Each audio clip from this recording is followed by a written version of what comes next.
We'd like to take this chance to welcome you to our special story on the dark web, the hidden side of the internet.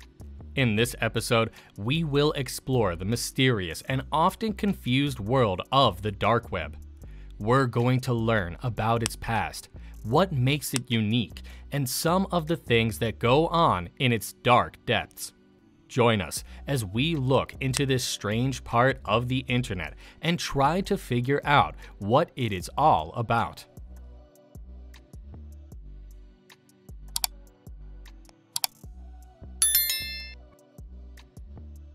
The internet has become an important part of our daily lives, but most people don't know about a part of the web called the dark web. The dark web is a part of the internet that search engines don't crawl and that you can only get to with special software. In this piece, we will talk about what the dark web is, how it can be used, and what risks it poses. The surface web is made up of websites that are indexed by search engines and are simple to navigate to using a computer browser. On the other hand, dark web refers to a collection of websites that have been purposefully concealed and can only be accessed with the use of specialized software, such as the Tor network. What exactly is the dark web? The dark web is a secret part of the internet that most web users can't get to. To get to it, people must use tools like Tor, the onion router. The dark web is made up of websites and online services that aren't listed by search engines and aren't visible to most people who use the internet. The dark web didn't arise overnight. It is possible to trace its roots all the way back to the latter part of the 20th century, when anonymizing networks such as Tor were first developed.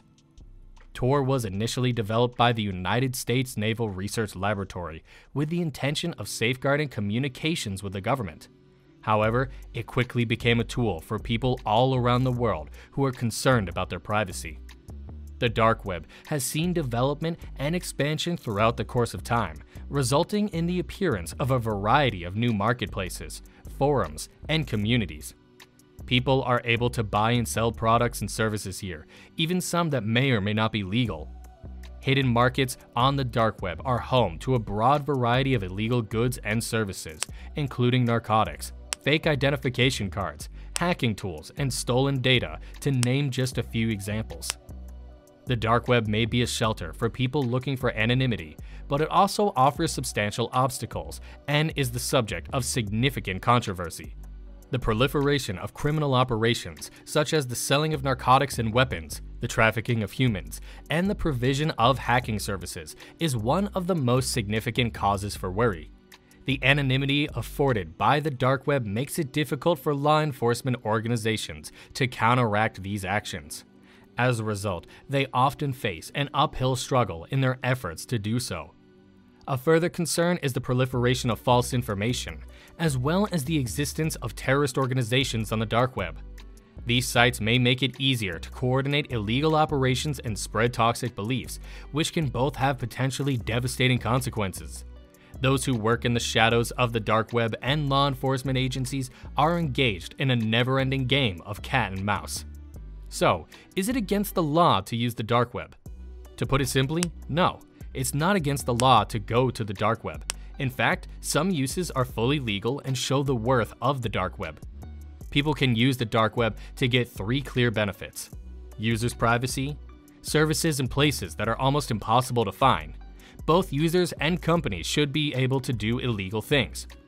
Because of this, many people who would be in danger if they put their real names online have turned to the dark web. People who have been abused or persecuted, as well as spies and political activists, have often used these hidden websites.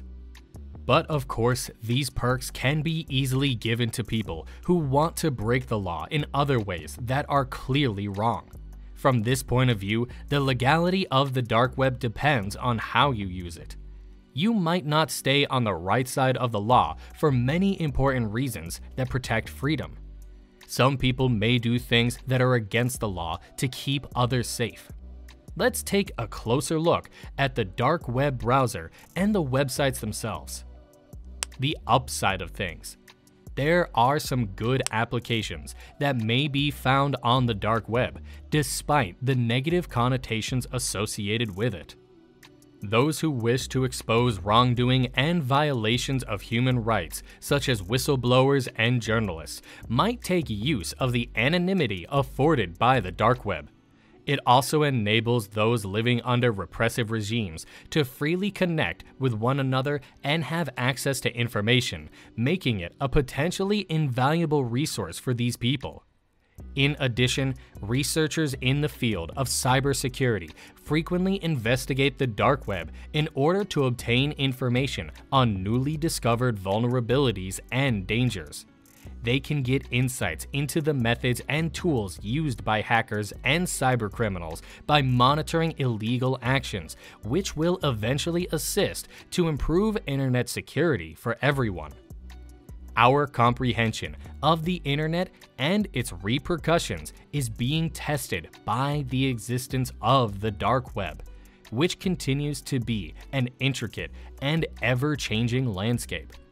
This serves as a useful reminder that technology is a two-edged sword, having the potential for both beneficial and harmful repercussions at any given time.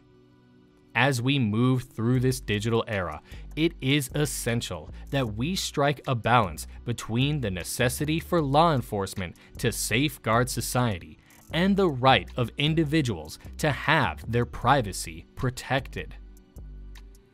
We want to extend a special thank you to my subscribers. Your dedication to my channel motivates me to make constant efforts toward improvement and provide material that is the absolute best it can be. Make sure to press the subscribe button and enable notifications if you haven't done so already. This will ensure that you are notified of any new videos that are uploaded.